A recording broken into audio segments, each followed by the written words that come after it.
तर ना त्याच्यानंतर आम्ही इथे आलो होतो कपालेश्वर देवस्थान, म्हणजे पंचवटीला आहे हे कपालेश्वर. तिथे आलो होतो आणि तिथे मग आम्ही खूप छान असे दर्शन घेतले. आणि अगोदर तर आम्ही पूजाचं सामान वगैरे घेतलं तिथे. काकी म्हटलं वरती जाऊ आणि थोडा अभिषेक वगैरे करून घेऊया. तर दूध, फूल वगैरे, बेलपत्ती पत्र असं घेतलं सगळं सामान. आणि सगळं घेऊन मग आम्ही वरती गेलो. तर छान असं वरती आहे मंदिर आणि खूप छान आहे. आणि ना आत जे मंदिर आहे ना, तर तिथे ना फक्त दर्शनच घेता येतं. तिथे काही पूजा वगैरे करता येत नाही.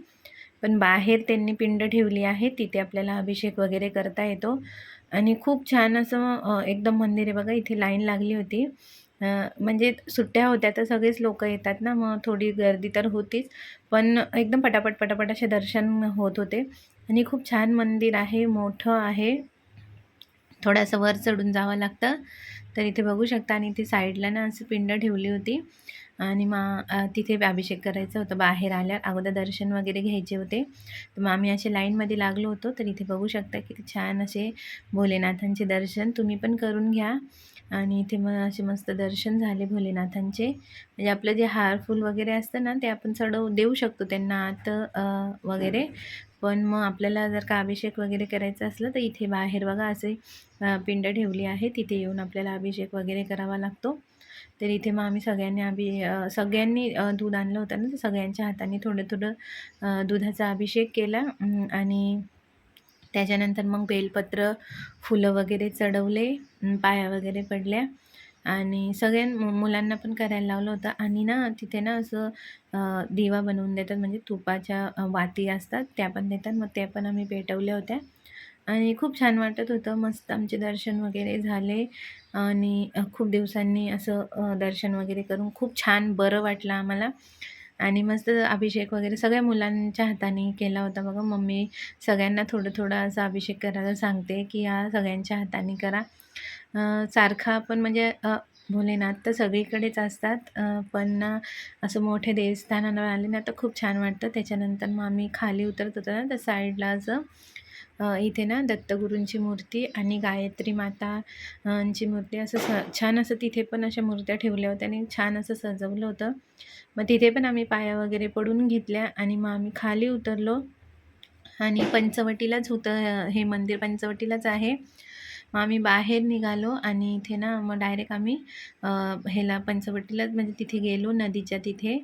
आणि तिथे पण मस्त आम्ही छान असं पाया वगैरे पडलं. आणि त्या दिवशी ना दिवाळीच्या टायमाला दिवाळीच्या नंतर गेली होती ना, तर त्या टायमाला ना कार्तिक महिना असतो आणि कार्तिक महिन्यामध्ये ना वाटतं छट पूजा होती त्या दिवशी. आम्ही ज्या दिवशी आलो होतो तर इतकी गर्दी होती तिथे, खूप जास्त गर्दी होती. म्हणजे छट पूजा होती म्हणून सगळेच लोक तिथे आले होते ना. ते लोक नदीवरच पूजा करतात ना, तर असं घाट वगैरे असला तिथे. तर हे बघू शकताय तुम्ही, इतकी गर्दी होती, इतकी गर्दी होती ना. पण छान वाटत होतं. इतकी गर्दी बघून खूप मस्त वाटत होतं. तर बघू शकताय तुम्ही, सगळे पूजासाठी आले होते. तेव्हा ना वाजले होते वाटतं 3-3:30 वाजले होते. म्हणून मग संध्याकाळची त्यांची पूजा असते वाटतं, त्या दिवशी संध्याकाळची होती वाटतं. म्हणून सगळे येऊन अगोदरच थांबले होते आणि आपली आपली तयारी करत होते. तर बघू शकताय. मग मी पण थोडं पाण्यामध्ये गेली, पाणी वगैरे घेतलं. थोडं असं आम्ही जिकडं राहतो ना तिकडं नदी वगैरे तर आहे. पण एवढं काही असं देवस्थान वगैरे नाही नदीजवळ. मग इथे आली होती तर छान असं पाणी वगैरे घेतलं, अंगावर पाणी शिंपडलं. आपण नदीला आपले गंगा, गोदावरी ह्यांना आपली देवी माताच आहे ते. तर त्यांचे दर्शन घेतले छान. आणि मग त्याच्यानंतर इकडं आम्ही ना डायरेक्ट रिक्षा करून ना इकडं आलो होतो. काय भव्य का दिव्यराम असं म्हणतात. श्रीरामांची खूप मोठी मूर्ती आहे तिथे. तिथे आलो होतो. पण ना दुपार होती ना, 3:30-4 वाजले होते वाटतं. तर ते थोडं ना बंद होतं. संध्याकाळी आरती वगैरे चालू होती. मग आम्ही ना मस्त असं खायला घेतलं नाश्त्याला. पेरू, काकडी आणि समोसे असं आम्ही ते. आणि नाचणीचे ते होते, पॉपकॉर्न वगैरे असं सगळं घेऊन घेतलं आणि मस्त बसलो. तिथे गार्डन पण आहे, खूप मोठं गार्डन आहे. सगळेच लोकं खूप छान छान आले होते. सगळे आपले आपले असं पिकनिक वगैरे करायला येतात ना, तसे बसले होते. मग आम्ही पण मस्त असं बसलो. पेरू, काकडी सगळं आम्ही खूप छान एन्जॉय केलं आणि हे सगळं खायला इतकी मज्जा येत होती ना, म्हणजे असं शाळेच्या नंतर ना असं घरी तर खातोच आपण घरी आणून, पण असं बाहेर गार्डन वगैरेमध्ये बसून खायला खूप छान वाटत होतं आणि खूप मोठं गार्डन आहे. ही बघा माझी वहिनी समोसे पण घेऊन आली होती. मग ती वडापाव आणि समोसे मग ते पण आम्ही खाल्लं आणि इथे छान इतके छान-छान असे मस्त फोटो क्लिक केले का की खूप छान होतं. सगळीकडे छान असं हिरवंगार होतं आणि गार्डन, झाडं वगैरे होते ना, मग तिथे आम्ही असे छान-छान फोटो क्लिक केले. त्याच्यानंतर ना मग आम्ही इकडं इथे साईडला असं खाली जायचं होतं. तिथे ना काहीतरी वाटतं जेव्हा श्रीराम आणि सीतामाता आणि ते सगळे आले होते ना इकडं पंचवटीला, जेव्हा ते वनवासाला होते तेव्हा, त्या टायमाचं इकडं ना कुंड वगैरे बनवले आहेत वाटतं. तर ते सगळं मग आम्ही ते सगळं बघायला आलो. खालच्या साईडला आणि तिकडं जी पंचवटीला जी नदी होती ना, तीच इकडं पूर्ण अशी म्हणजे ही पण नदी तीच आहे आणि इतकं छान वाटत होतं. सगळे लोकं आले. इथे पण मग छट पूजाला बायका बसल्या होत्या. संध्याकाळ होणार होती ना, तर त्यांचं काही संध्याकाळची पूजा असते वाटतं. त्याच्यासाठी इथे पण खूप लोकं होते. आणि ना मग त्याच्यानंतर आम्ही चाललो होतो खालच्या साईडला तिकडे नदीजवळ तिथे मस्त असे छोटे-छोटे एकदम छोटे-छोटेच असे 7 कुंड आहे वाटतात आणि त्यांच्यामध्ये आहे पाणी आहे मस्त. तेच बघायला जात होतो आम्ही खाली आणि ना तिकडं बघा वरती मी दाखवेल तुम्हाला लांब असं जेव्हा वनवासाला आले होते ना श्रीराम, सीतामाता आणि लक्ष्मण त्यांचं असं काही बनवलेलं आहे. तर ते पण खूप छान असं बघण्यासारखं होतं आणि इथे बघा मग आम्ही खाली चाललोय. इथे ना असं झोपडी टाईप म्हणजे कुटिया असं काहीतरी बनवलं आहे आणि तिथेच आहे 7 कुंड आहे वाटतं. अ, मला एवढं तर काही माहीत नाही आणि आता आठवण पण नाही येते. पण आम्ही छान असं बघितलं. छोटे-छोटेच आहे पण त्यांच्यात पाणी आहे. आणि इथे साईडला ना भोलेनाथांची पिंड पण ठेवली होती. तिथे पण छान अशी पूजा वगैरे करत होते सगळे आणि छान असं खूप लांबून-लांबून लोकं येतात बघायला.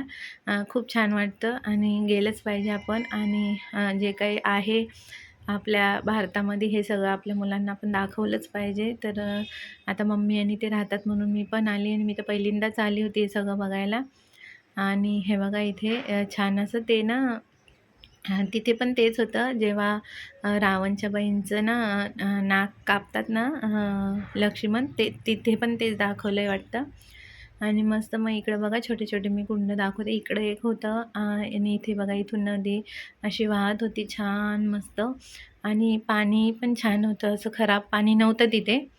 हे बघा इथे असे छोटे-छोटे कुंड बनवले आहेत आणि त्याच्यानंतर मग आम्ही तिकडं बघून मग इथे परत वरती आलो का की त्याच्यानंतर वाटतं 5:30 वाजले होते आणि त्याच्यानंतर मग आम्ही इकडं वरती चालू झालं होतं. मग सगळेच लोकं दर्शन वगैरे घेत होते. मग आम्ही पण तिथे गेलो आणि खूप मोठी मूर्ती, इतकी मोठी मूर्ती आहे ना, खूप छान वाटतं तिथे आणि ना जेव्हा 6:30 वाजतात ना, 6:30-7 तेव्हा तिथे खूप मस्त मोठी आरती होते आणि गंगा माताची पण आरती होते तिथे आणि ना तिथे ना असं फाउंटन्स आहे, लाईट्स वगैरे लागतात आणि खूप छान असं बघण्यासारखं आहे. जेव्हा अंधार होतं ना, तेव्हा पण आम्ही तर म्हणजे आम्ही कधींचीच निघालो होतो घरून, तर मग संध्याकाळ तर तेवढं पॉसिबल नव्हतं आम्हाला तिथे थांबणं. पण मग आम्ही छान असं सगळं बघितलं, छान असे दर्शन वगैरे पण घेतले.